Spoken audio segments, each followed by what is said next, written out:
दोस्त नमस्कार।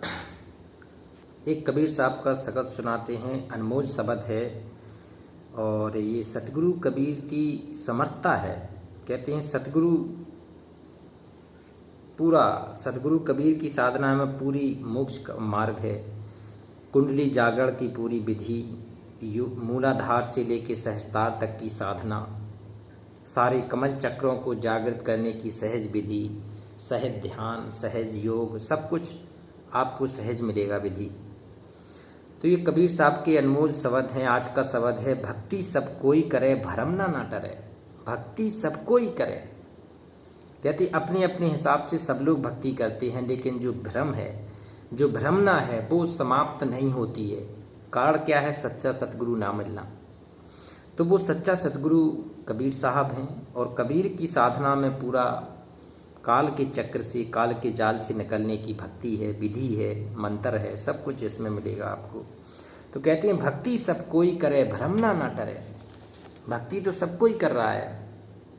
कोई किसी इष्ट को पूज रहा है, कोई कहीं तीर्थ यात्रा पे जा रहा है, कोई कहीं जा रहा है, कोई आश्रम पे जा रहा है। सब कोई अपने अपने हिसाब से किए हैं, लेकिन भ्रमना ना टरे। भ्रमना ना टरने का मतलब है उसका कोई सच्चा गुरु नहीं है। अगर गुरु होगा तो गुरु भ्रम आपका दूर करेगा ही करेगा। सच्चा गुरु है तो भ्रम आपके हृदय में रहेगा नहीं। भगवान का जो आपका कंसेप्ट है वो क्लियर हो जाएगा कि भगवान कैसा है कि नहीं है, साकार है कि निराकार है, कहाँ रहता है, हम कहाँ से आए हैं, कहाँ जाना है, ये सारे कंसेप्ट क्लियर करेगा एक सच्चा गुरु। तो कहते हैं भक्ति सब कोई करे भरम ना टरे, और भरम जंजाल दुख दुंद भारी। कहते भरम जंजाल है, दुख दुंद भारी। ये दुंद भारी है, जिसके हृदय में भरम ना रहेगी, कहते हैं उसका फिर द्वंद्व रहेगा, उसका अपने इष्ट के प्रति समर्पण नहीं होगा, गुरु के प्रति विश्वास नहीं होगा। ये दोनों बढ़ेंगी समर्पण से, श्रद्धा से। कहते हैं काल के जाल में जत सब फंस रहा, और आस की डोर जम देट डारी। कहते काल के चक्र में सब कोई फंसता जा रहा है, ये किसी को नहीं बख्शता। जो पृथ्वी लोक पे, स्वर्ग लोक पे, पाताल लोक में कहीं भी कोई, जो भी जीव हैं, जो भी 33 करोड़ हैं, तो ये काल सबसे ऊपर है। तो काल अपने चक्र में सबको चलाए हैं, तीनों लोकों के सभी को चक्र में ये घुमाता है। तो काल के जाल में जत सब फंस रहा, सब कोई फंसता जा रहा है, और आस की डोर जम देठ डारी। कहते हैं आशा की जो डोर है वो कौन बताएगा? वो बताएगा सच्चा गुरु। आस की डोर जम देठ डारी। ज्ञान सूझे नहीं शब्द बूझे नहीं। कहते हैं ज्ञान सूझे नहीं और शब्द बूझे नहीं, और शरण ओटा नहीं गर्भधारी। कहते हैं सच्चा ज्ञान तो तुझे सूझता नहीं है। कोई गुरु अगर सच्ची 2-4 बात बता रहा हो तो वो तुझे समझ में नहीं आएगी। तो हमेशा ऐसी बात अपने आप में हृदय में लगा के बैठ जाएगा, ऐसी बात बताएगा, ऐसी चीज़ें हृदय में धाड़ कर लेगा जिसका कोई मतलब नहीं है। तो कहते ज्ञान सूझे नहीं शब्द बूझे नहीं, और शरण ओटा नहीं गर्भधारी। शरण का ओटा, कहते हैं सतगुरु शरण की तो तू कोई बात नहीं करता, तेरे अंदर में समर्पण है नहीं, सतगुरु की बात पे तुझे चलना नहीं है। और गर्भधारी, और गर्भ कर रहा है बहुत भयंकर। ये 5 तत्व का पुतला है। कबीर साहब कह रहे हैं ये किसी दिन भी मिट्टी में मिल जाएगा, एक दिन शरीर छोड़ के जाना होगा। और जब शरीर छोड़ के जाना होगा तो आगे का रास्ता बड़ा कठिन है। अगर कोई गुरु नहीं है, सतगुरु नहीं है, तो काल ये लक 84 योनियों में ठोक देगा। फिर शरण का ओटा नहीं गर्मधारी, ब्रह्म चीने नहीं भरम पूजत फिरे। कहते हैं जो सच्चा ब्रह्म है, जो पूर्ण ब्रह्म परमेश्वर है, जो सबका धाड़ पोषण कर रहा है, जो सारे जीवों को खिला रहा है, सारे लोकों में जो अपना वास कर रहा है, सभी प्राणियों का रक्षक है, कहते उसको तो तुम चीनते नहीं हो। और भरम पूजत फिरे। भरम क्या है? जैसा भी जिसने बचा दिया, कहीं पेड़ पूज लिया, पत्थर पूज लिया, नदी पूज ली, नाले पूज लिए, ये पूजता तो फिर रहा है, लेकिन सतगुरु के 2 वचन नहीं सुनेगा, सतगुरु को अपने हृदय में धाड़ नहीं करेगा, सतगुरु की भक्ति नहीं करेगा, सतगुरु के ज्ञान पर नहीं चलेगा। तो कबीर साहब ये चेतावनी वाले शब्द हैं, चेता रहे हैं कि बेटा भक्ति करना शुरू कर दे, भगवान को याद कर, अब मूलाधार से लेकर सहस्त्रार्थ कमल तक की यात्रा करो। योग, धारणा और समाधि, सहज मार्ग। कहते हैं साधु सहज समाधि वाली, तो भक्ति के सहज मार्ग की तरफ चलने को कह रहे हैं सदगुरु। ब्रह्म चीने नहीं भरम पूजत फिरे, हिये के नैन क्यों फिर डारी। हिये के नैन, नैन कहते हृदय में जो बसा है सदगुरु, उसके तो तू नजर नहीं मिला रहा है, उससे तो नजर तू फेर के बैठ गया है। और कट सजीव धरी पाप निर्जीव को, और जीव के हतन अपराध भारी। जीव का दर्द बेदर्द कसके नहीं, जीव के स्वाद नित जीव भारी। बताओ, कह रहा है कि तू इतना बड़ा पाप करने को तैयार हो गया, किसी निर्जीव की हत्या कर रहा है अपनी जीभ के स्वाद के लिए। तू कभी बकरा मार रहा है, कभी मुर्गा मार रहा है, कभी कुछ मार रहा है, उनको जीवित को तला रहा है, खा रहा है। तो कहते हैं जीव का दर्द बेदर्द कसके नहीं, उसका भी तो दर्द है, जो वो भी तड़प तड़प के अपनी जान देता है। और तेरा कहते हैं बेदर्द कसके नहीं, बेदर्द हो गया है, तू इंसान नहीं रहा, मनुष्य नहीं रहा, तू बेदर्द हो गया। और जीव के स्वाद निर जीभ भारी, जीभ मारी। इस जीभ के स्वाद में, एक क्षणिक स्वाद के लिए तुमने एक जीव हत्या कर दी। तो चेता रहे हैं कि बेटा ये पाप, महापाप की श्रेणी में इसको छोड़ दे।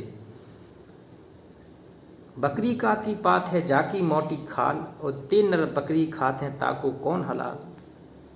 बताओ, घास फूस खाने वाली बकरी को तुम काट के खा रहे हो, तो ये बहुत निकृष्ट है, ये बहुत बड़ा पाप की श्रेणी में कबीर साहब ने बता रहे हैं। एक पग ठाड़ कर जोर विनती करे, एक पग ठाड़ कर जोर विनती करे, और रक्ष बल जाऊं सरना तिहारी। कहते हे भगवान, हम तो आपकी शरणा में आके प्रसन्न हो गए। एक पग ठाड़ कर जोर विनती है मेरी, हे सदगुरु, रक्ष बल जाऊं सरना तिहारी। कि हे सदगुरु, हम तो आपकी शक्ति से, आपके मंत्र पे बलहारी हो जाऊं, आपके ज्ञान पर समर्पित हो जाऊं। हे सतगुरु, आपके अलावा मेरा कोई नहीं। वहां कछु है नहीं अरज अंधा करे, वहां कछु है नहीं अरज अंधा करे, और कठिन दंडोत नहीं टरक टारी। देखो, कहती वहां कुछ नहीं है, जहां जो बोलने वाला नहीं है, वहाँ तू कुछ भी मांगता रहे, ना वो सुनने वाला, ना तुझे बताने वाला। अरज अंधा करे, कहते हैं फिर भी हम अंधों की तरह हाथ जोड़े खड़े हैं, अपनी बात कह रहे हैं। तो कहती हैं जीवित जागृत भगवान को चाहिए अब तुझे, बोलने वाला भगवान चाहिए, ज्ञान बताने वाला भगवान चाहिए, मंत्र सुनाने वाला भगवान चाहिए, तुझे डांटने वाला, फटकारने वाला भगवान चाहिए। वहाँ कछु है अरज अंधा करे, कठिन दंडोत नहीं टरक टारी। कहती है टरने वाली क्रिया नहीं है, कठिन दंडोत नहीं, दंडवत प्रणाम होता है वो तो तेरे अंदर है नहीं। यही आकर्म से नरक पापी पड़े, जी आकर्म है। कहती हैं भक्ति की सहज विधि ना होने के कारण तो जो उपासना कर रहा है, जो साधना कर रहा है, जो व्रत कर रहा है, जो समाधि लगा रहा है, ध्यान लगा रहा है, ये आकर्म है। से नरक पापी पड़े, कर्म चंडाल की राह न्यारी, ये कर्म चंडाल की राह न्यारी। और धन्य सौभाग्य जिन साध संगत करी, कह उनकी कितनी प्रशंसा कर रहे हैं कबीर साहब के, जिसने साधुओं की संगत करी, जिसने साधुओं को अपने घर बुलाया, साधुओं के भोजन कराए, संतों को अपने घर पे जिवाया, जिन्होंने संतों के दो शब्द सुने, संतों के जो मार्ग पर चले, उनकी प्रशंसा सतगुरु कर रहे हैं। क्या कि धन्य सौभाग्य जिन संगत करी, धन्य है उनके सौभाग्य, धन्य है उनके माता पिता, धन्य है उनके भाई बंधु, धन्य है उनका समाज, धन्य है उनकी सब क्रियाएं, जिन्होंने अपने घर में साध संगत करी। और ज्ञान की दृष्टि लीजे बिचारी, कहते हैं उनके हृदय में अब ज्ञान समाहित होगा, ज्ञान समर्पित हो जाएगा। ज्ञान की दृष्टि लीजे बिचारी, और सत्य दावा गहे, आप निर्भय रहे। कहते सत्य जो है ना, वो उस पर हावी हो जाएगा और वो निर्भर हो जाएगा, निर्भय हो जाएगा, किसी से डरेगा नहीं, निर्भय हो। और आपको चीन लख नामधारी, आपको चीन लख नामधारी। बताओ, जो सच्चा नामधारी है, सदगुरु है, वो आपको चीन लेगा, अपने हृदय से लगा लेगा। कहते हैं सदगुरु भी चाहता है कि हमारा शिष्य ना, हमारा साधक है, हमारा भगत है, समर्पित हो, हमारी बात पे चले, हमारे आदेशों में चले।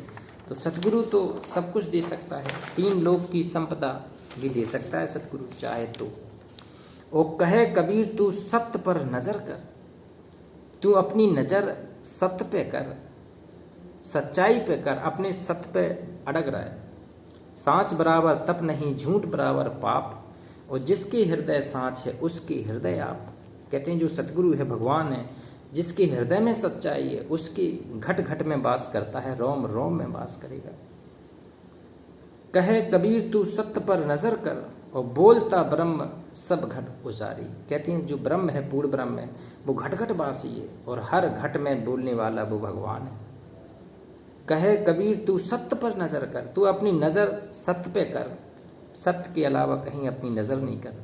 और बोलता ब्रह्म घट उजारी, तेरे घट घट में बोलने वाला वो भगवान है। उस घट घट वासी भगवान की आराधना करने के लिए सतगुरु की जरूरत है। तो सच्चे सतगुरु की शरण, कबीर साहब की शरण प्राप्त करके मोक्ष मार्ग ग्रहण करना है। नमस्कार।